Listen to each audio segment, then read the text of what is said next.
As I sat under the shade of the old baobab tree, my mother's voice pierced through the still air, filled with urgency and sharpness. "Who is the owner of this pregnancy?" she asked, her eyes narrowing into mine. My heart pounded so fiercely that I felt it might leap out of my chest.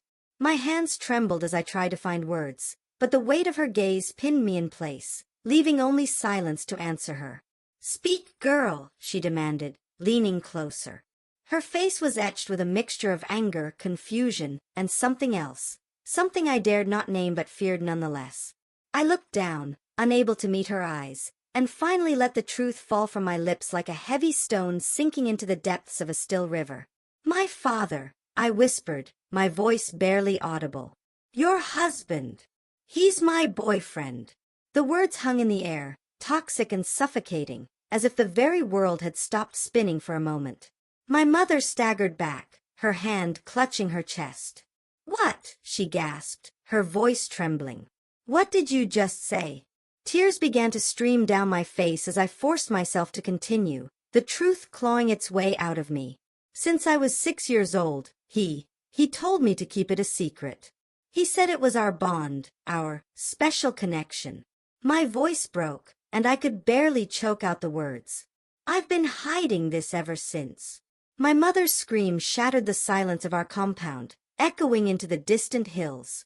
Her anguish seemed to call the winds to rise and the birds to scatter in alarm. She fell to her knees, her hands clutching at the ground as though trying to steady herself in the midst of an earthquake. "No, no, this cannot be," she wailed. "How could he? How could you?" Her voice faltered as she tried to piece together the broken fragments of her world. I sat frozen, my body shaking uncontrollably. The weight of the secret I had carried for years was unbearable, but the truth, now out in the open, felt no lighter. Instead, it seemed to grow heavier with each passing second, crushing us both under its impossible burden. She rose suddenly, her face a storm of rage and sorrow. "How dare he? How dare he do this to you, to us?" Her hands clenched into fists, and her voice rose in fury. "He betrayed me, betrayed his own blood. I trusted him. I loved him." Her words burned through me like fire, but I could only sit there, numb and helpless. She turned back to me, her eyes blazing. "Why didn't you tell me, girl? Why did you keep this from me?" He said you wouldn't believe me," I whispered. "He said it would destroy our family." I didn't want to hurt you." My mother's face softened for a brief moment, a flicker of understanding passing through her anguish. Then her expression hardened again. "You should have trusted me. I would have protected you, no matter the cost." She turned away, pacing back and forth as though trying to find an outlet for the storm raging within her. Finally, she stopped and looked up to the heavens, her voice breaking as she cried out, "What have I done to deserve this? What kind of man have I married?" I watched her, my heart breaking anew with each sob that racked her body. I wanted to comfort her, to take back the pain I had caused, but I knew there was no undoing this. The truth had been unleashed, and it could not be caged again. She turned back to me, her eyes filled with determination. "This ends now," she said, her voice steady despite the tears streaming down her face. "He will answer for what he has done. I will not let him ruin your life any further." Fear gripped me at her words. "Mama, please," I began, but she silenced me with a sharp gesture. "No. You've suffered enough. It's time for justice."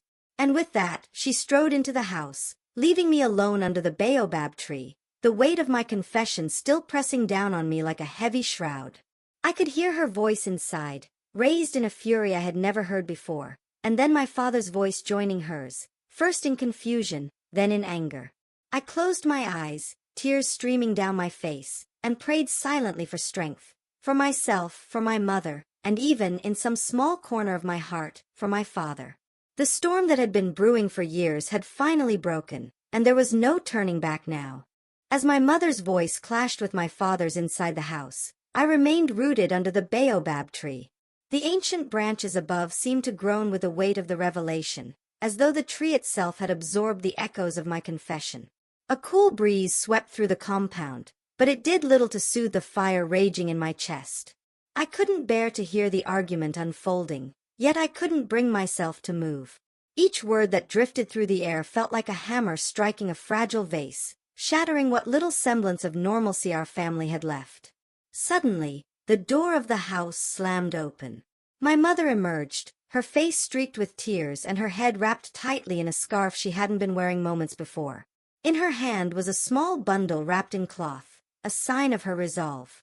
She marched toward the path that led to the village elder's compound, her footsteps heavy and deliberate. "Mama, where are you going?" I called out, rising to follow her. My voice trembled with fear. She didn't stop, didn't even look back. "To end this madness," she said, her tone sharp and final. I hesitated, unsure whether to follow or stay behind. Inside the house, I heard my father's voice shouting after her, but he didn't leave.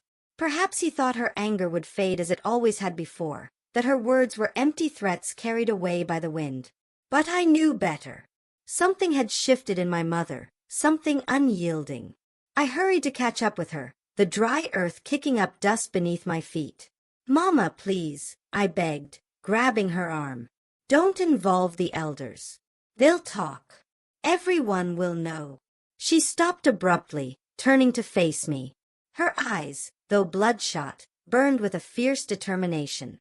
"Let them talk," she said. "Let the whole village know what kind of monster he is. If we remain silent, he will win.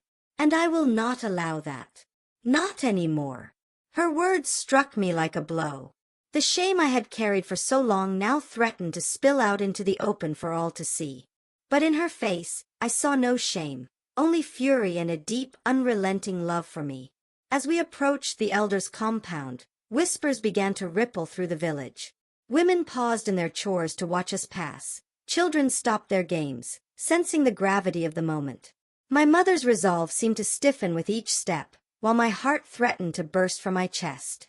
When we reached the elder's courtyard, she called out loudly, her voice firm. "Elder Muku, I seek justice.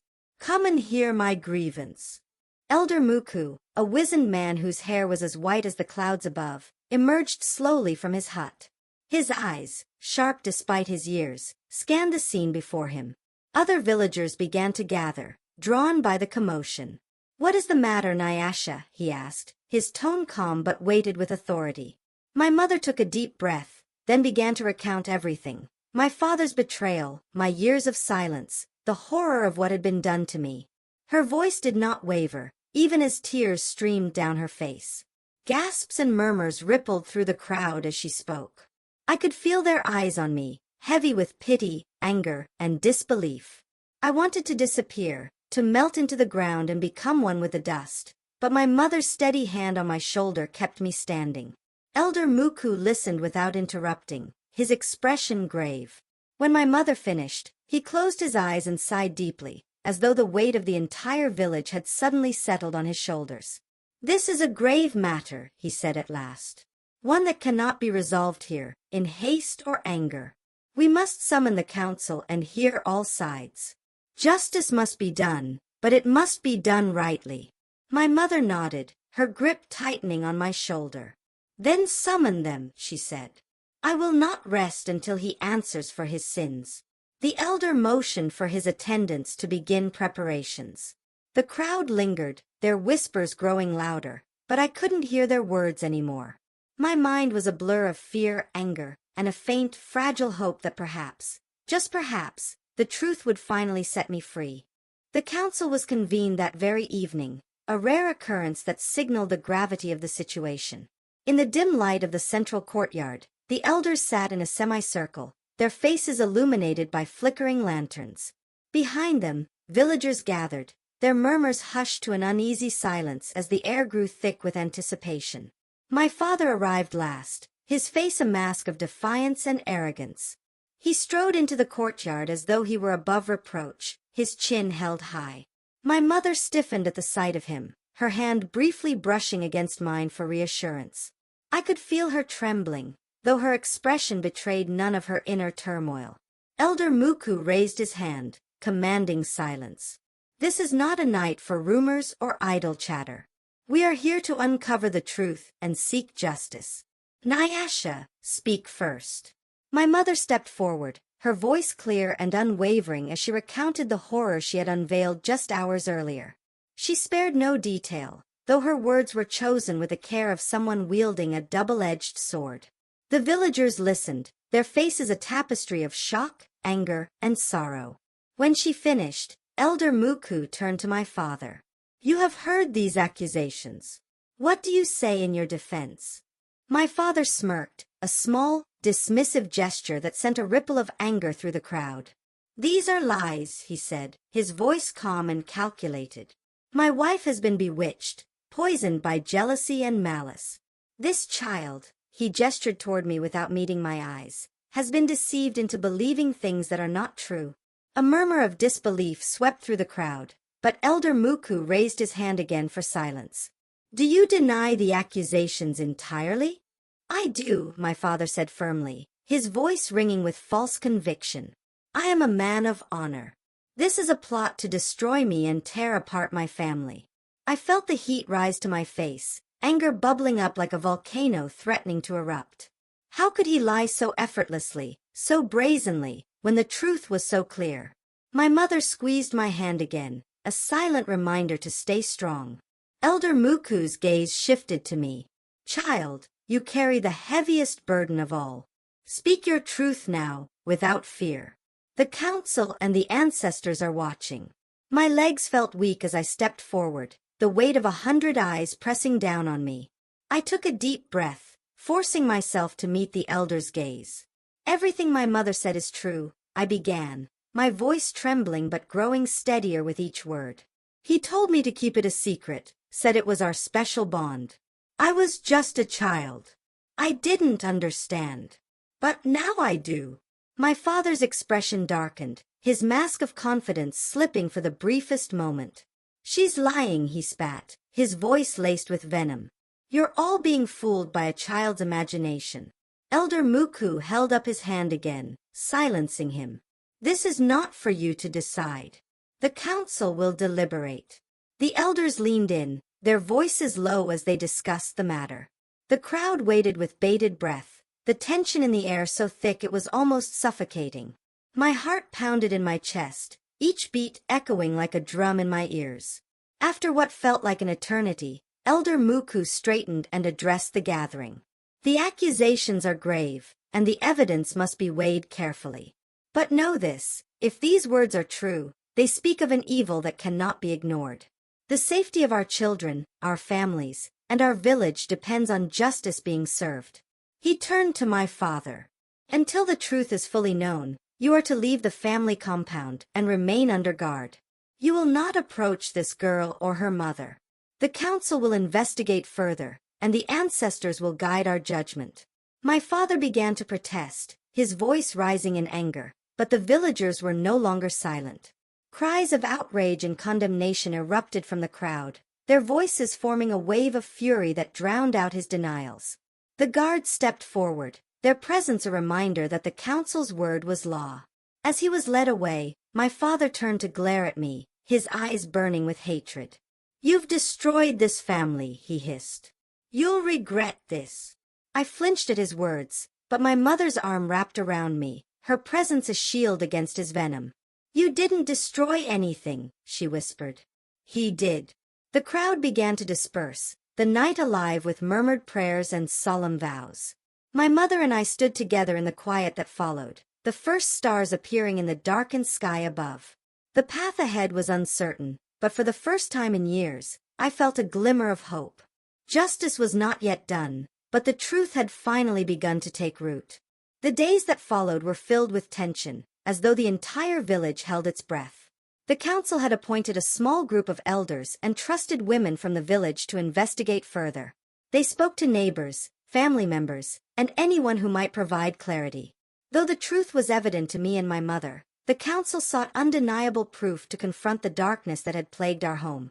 My father, now confined to a small hut at the edge of the village, had grown quieter. The defiance he once wore like armor seemed to crack under the weight of isolation and suspicion. Still, whispers reached us that he was plotting, trying to sway others to his side. His friends, few but influential, muttered about family matters being private and how shame should be buried, not unearthed. "Mama, what if they believe him?" I asked one evening as we sat together in our now too quiet compound. The sunset painted the sky in streaks of red and orange, but its beauty did little to ease my worry. My mother placed a hand on my shoulder, her touch firm and steady.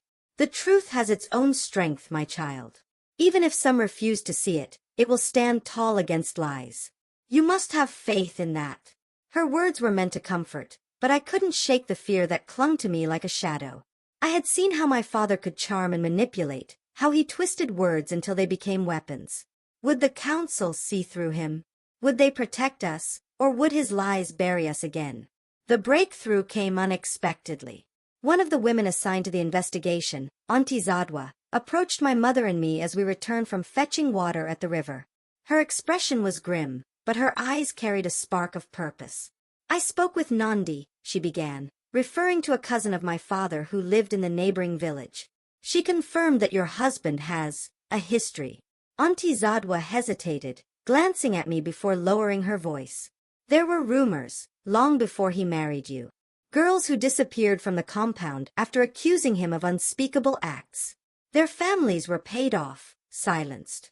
But now, with your courage, Nyasha, they are willing to speak." My mother's breath hitched, and I saw her clench her fists at her sides. "Why didn't anyone warn me?" she asked, her voice trembling with anger. "Why did they let me marry him?" Auntie Zadwa shook her head sadly. "In those days, families were eager to secure alliances. Shame was buried, not confronted. But things are different now. The council won't ignore this." That evening, the council met again. This time, the village gathered in even greater numbers, the tension thicker than ever. My father was brought forth, his face pale but his posture still carrying an air of defiance. My mother and I sat together, her hand gripping mine as we prepared to face whatever came next. Elder Muku stood, his voice commanding as he addressed the assembly. "The council has uncovered evidence that confirms the accusations brought against this man. Witnesses from both within and outside our village have come forward to speak of his history of harm, manipulation, and betrayal." Gasps rippled through the crowd, followed by murmurs of anger and disbelief. My father's expression shifted from defiance to desperation. "This is a witch hunt," he shouted, his voice breaking. "Lies! All lies!" Elder Muku raised his hand, silencing him. "Your denials carry no weight against the voices of those you have harmed. The council has decided." The elder's words were like thunder as he pronounced the judgment. For his crimes against his own family and others, this man is to be exiled from the village. He will be stripped of his name and his ties to this community. Let his shame follow him into the wilderness, where the ancestors may deal with him as they see fit. The crowd erupted, some cheering in relief, others murmuring prayers for protection. My father was dragged away, his protests fading into the night. As the dust settled, Elder Muku turned to my mother and me. "You have endured great suffering, but you have also shown great courage. This village owes you its protection and support. If ever you need us, we will stand with you." Tears streamed down my mother's face as she nodded, her strength finally giving way to relief. I felt her arms wrap around me, pulling me close. For the first time in years, I felt safe, not entirely free, but safe enough to hope that freedom would come. As the village returned to its normal rhythm in the days that followed, whispers of our story lingered, carried on the wind like seeds of change. My mother and I began the slow process of rebuilding, not just our lives, but the trust that had been shattered. And though the scars of the past remained, they became a reminder of the resilience we had found in each other and in the truth. The baobab tree, under which my confession had been born, stood tall in the center of our compound, its ancient roots stretching deep into the earth.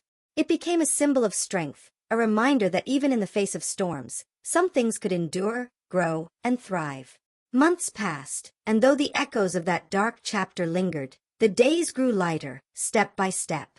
My mother, once so consumed by the weight of silence, now moved with a sense of purpose that inspired the women of the village. She began speaking openly about the importance of protecting children, about breaking the cycle of secrets that allowed harm to flourish. Her bravery sparked something new in our community. Conversations that had long been buried now rose to the surface, unearthing truths that demanded change. But while the village seemed to heal, my own heart was slower to mend. At night, when the world was quiet, I would sit under the baobab tree and replay the events over and over. The shame I had carried for so long felt lighter, yet it refused to leave me entirely. Sometimes, I wondered if it ever would. One evening, as I sat beneath the tree, Auntie Zadwa approached. Her warm smile brought a small measure of comfort, though I could see the concern in her eyes. She lowered herself to sit beside me, her beaded necklaces clinking softly as she moved. "You've been quiet, child," she said gently. "What weighs on your heart?" I hesitated, unsure if I could put my feelings into words. But Auntie Zadwa had a way of making silence feel safe, so I finally spoke. "Everyone says I'm brave," I began, my voice barely above a whisper. "But I don't feel brave. I feel broken." She nodded slowly, as though she had expected my answer. "Bravery doesn't mean you don't feel broken," she said. "It means you choose to face the world even when you do. What you've been through would shatter most people, yet here you are, still standing. That's bravery." Her words sank in, though they didn't erase the ache in my chest. "But what if I never feel whole again?" I asked, my voice trembling. Auntie Zadwa reached out and took my hand. "Healing takes time, child. More time than you might think. But you don't have to do it alone. You have your mother, the village, and even the ancestors watching over you. Lean on them when the weight feels too heavy." I nodded, though the idea of leaning on others felt foreign to me. I had spent so long carrying my pain alone that sharing it felt like a risk I wasn't sure I could take. The turning point came one morning when Elder Muku summoned me and my mother to his compound. We arrived to find a small group of women and girls gathered, their faces a mixture of nervousness and hope. Among them was Nandi, the cousin who had bravely shared her story with Auntie Zadwa. "This gathering is for you, child," Elder Muku said, gesturing for me to sit in the center of the circle. "These women have come to share their strength with you and to learn from your courage. You are not alone in your pain, and neither are they." As the women began to speak, their stories unfolded like pieces of a mosaic, each one unique but painfully familiar. They spoke of betrayal, silence, and the long road to healing. Some had found peace, others were still searching. But as their voices filled the air, I felt something shift within me, a sense of belonging I hadn't realized I was missing. When it was my turn to speak, I hesitated. The words felt heavy in my throat, but as I looked around the circle, I saw only understanding and compassion. So I let the words come, raw and unfiltered. I spoke of my pain, my fear, and my hope that one day, I might feel whole again. By the time I finished, tears were streaming down my face, but they felt different this time. They weren't tears of shame or helplessness, they were tears of release. The women embraced me, their warmth and strength wrapping around me like a shield. In that moment, I realized that healing wasn't something I had to do alone. It was a journey I could take with others, step by step, day by day. As the seasons changed, so did I. The baobab tree became a gathering place, not just for me but for others who sought solace and connection. My mother and I started a small initiative, a safe space for women and girls to share their stories and support one another. We called it the Roots of Strength, inspired by the deep and enduring roots of the baobab tree. My father's exile became a distant memory, his name spoken less and less as the village moved forward. For the first time in years, I felt the grip of his shadow loosen, replaced by the light of those who surrounded me with love and understanding. Though the scars of the past would always remain, they no longer defined me.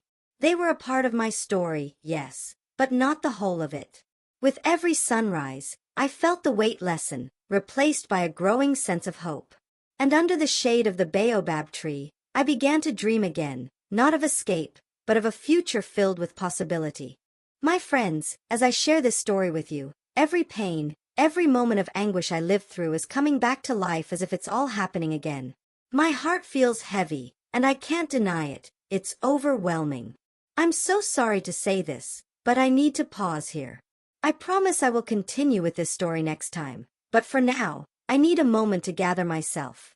Right now, I'm feeling like beating myself up, and that's not the place I want to be as I tell you the rest of this journey.